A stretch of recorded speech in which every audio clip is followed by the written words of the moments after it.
अथमा कृष्णा खट्टीला एकादशी।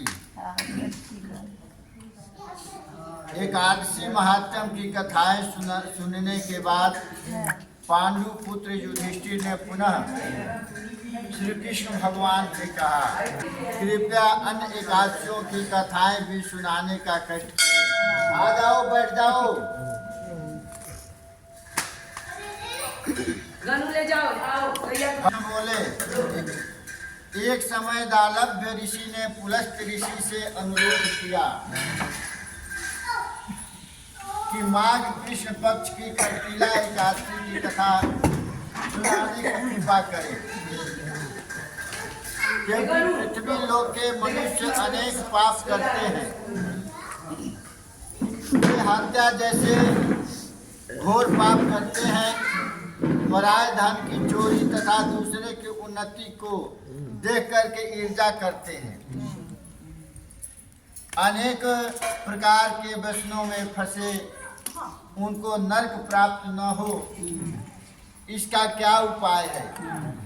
वह कौन सा दान पुण्य है जिससे उनके पाप नष्ट हो? यह सब कृपा पूर्वक आप कहिए। पुलस्त मुनि कहने लगे, हे महाभाग, आपने मुझसे अत्यंत गंभीर प्रश्न किया। इस संसार में मानव मात्र का भला होगा, इसे त्रिदेव तथा इंद्र आदि भी नहीं बताते, परंतु मैं आपको यह गुप्त तत्व अवश्य बतलाऊंगा। माघ महीना में विष्णु भक्तों को स्नान आदि से शुद्ध रहना चाहिए और इंद्रियों को वश में रखकर काम, क्रोध, लोभ, मोह, अहंकार, ईर्ष्या और द्वेष आदि का त्याग कर भगवान के स्मरण में तल्लीन होना चाहिए। पुष्य नक्षत्र में गोबर, कपास, तिल मिलाकर उनके कंडे उपले बनाने चाहिए। उन कंडों से 108 बार हवन करना चाहिए। जिस दिन मूल नक्षत्र और एकादशी तिथि हो, तब अच्छे पुण्य देने वाले नियमों को ग्रहण करें। स्नान आदि से नित्य क्रिया से निवृत्त होकर सब देवताओं के देव श्री विष्णु भगवान का पूजन कर एकादशी का व्रत धारण करना चाहिए। रात्रि जागरण करना चाहिए।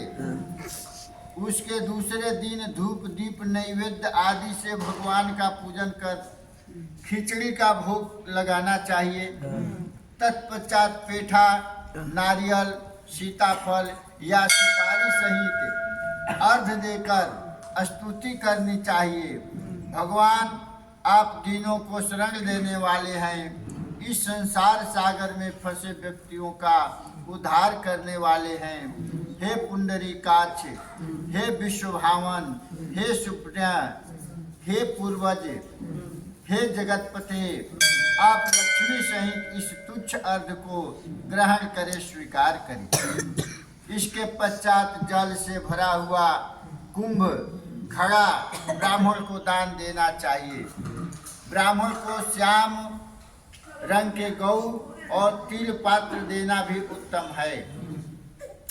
तिल स्नान और तिल का भोजन दोनों ही श्रेष्ठ हैं। इस प्रकार जो मनुष्य जितने तिलों का दान करता है, उतने ही 1000 वर्ष स्वर्ग में वास करता है। तिल स्नान, तिल का उत्तम, तिल का हवन, तिल का तर्पण, तिल का भोजन और छठा तिलों का दान, ये तिल के 6 प्रयोग हैं। इन्हीं के कारण माघ महीना की कृष्ण पक्ष की एकादशी को खट्टीला एकादशी कहते हैं। इस व्रत के करने से पाप नष्ट हो जाते हैं। यह कहकर पुलस्त मुनि बोले, अब मैं खट्टीला एकादशी की कथा कहता हूँ। एक समय ऐसा ही प्रश्न नारद ने भगवान विष्णु से किया था। भगवान ने खट्टीला एकादशी का जो महात्म नारद जी से कहा, मैं अब तुमसे कहता हूँ। नारद जी के पूछने पर कि श्री भगवान खट्टीला एकादशी का पुण्य क्या है, और इसकी कथा क्या है सो मुझसे कहिए। भगवान बोले, हे नारद, मैं तुम्हें एक घटना बताता हूँ, तुम ध्यान पूर्वक सुनो। प्राचीन काल में मृतलोक में एक ब्राह्मणी रहती थी। वह सदैव व्रत करती रही। उसका शरीर अत्यंत दुर्बल हो गया। यद्यपि वह धर्म वृत्ति वाली थी, तथापि उसने कभी देवताओं या ब्राह्मणों के निमित्त अन्न या धन का दान नहीं किया था। यह जानकर प्रभु के मन में विचार आया कि ब्राह्मणी ने व्रत आदि से अपना शरीर को शुद्ध कर लिया और इसे विष्णु लोक भी मिल जाएगा, परंतु इससे अन्नदान नहीं हुआ है। अन्नदान के बिना प्राणी की तृप्ति होना कठिन है। ऐसा सोचकर भगवान स्वयं एक भिखारी बनकर मृत लोक में उस ब्राह्मणी के पास गए और उससे भिक्षा मांगी। वह ब्राह्मणी बोली कि महाराज, आप यहाँ किस लिए आए हैं? भगवान बोले, मुझे भिक्षा चाहिए। इस पर उसने एक मिट्टी का डली उठा करके भिक्षा पात्र में डाल दिया। वहीं ले भगवान स्वर्ग में लौट आए। कुछ समय पश्चात इस ब्राह्मणी ने शरीर त्याग दिया, स्वर्ग में आ गई। मिट्टी का दान करने से ब्राह्मणी को स्वर्ग में सुंदर महल मिला, परंतु उसका घर अन्नादि कुछ खाने पीने का सामग्री से शून्य रहा। घबरा कर वह ब्राह्मणी भगवान के पास आई और कहने लगी कि भगवान, मैंने अनेक व्रत आदि से आपकी पूजा की, परंतु फिर भी मेरे घर में अन्न आदि नहीं है, कुछ खाने के लिए नहीं है। इसका क्या कारण है? भगवान ने कहा, तुम अपने घर जाओ, वहाँ देव स्त्रियां तुम्हें देखने के लिए आएगी। तुम उनसे खरतीला एकादशी का पुण्य और विधि सुन लेना, तब अपने घर के द्वार को खोलना। भगवान के वचन सुनकर वह अपने घर गई।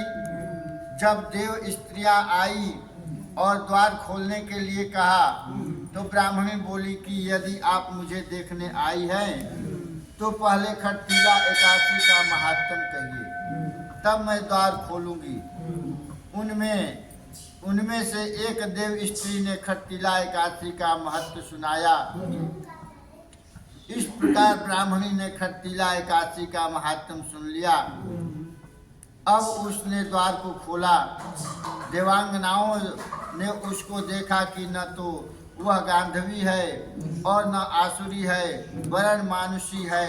उस ब्राह्मणी ने देवताओं की स्त्रियों के कहने पर खरतीला एकादशी का व्रत किया। इसके प्रभाव से उसके घर में अन्न आदि समस्त सामग्री आ गई। हे युधिष्ठिर, जो व्यक्ति अन्नदान द्वारा खरतीला एकादशी का व्रत कर दान देता है, उसकी दरिद्रता दूर होती है, उसको मोक्ष की प्राप्ति होती है। एकादशी व्रत में त्याग तपस्या के साथ साथ अन्नदान भी आवश्यक है। बोलो वृंदावन बिहारी लाल की जय, व्यास माता की जय, राधे कृष्ण भगवान की जय।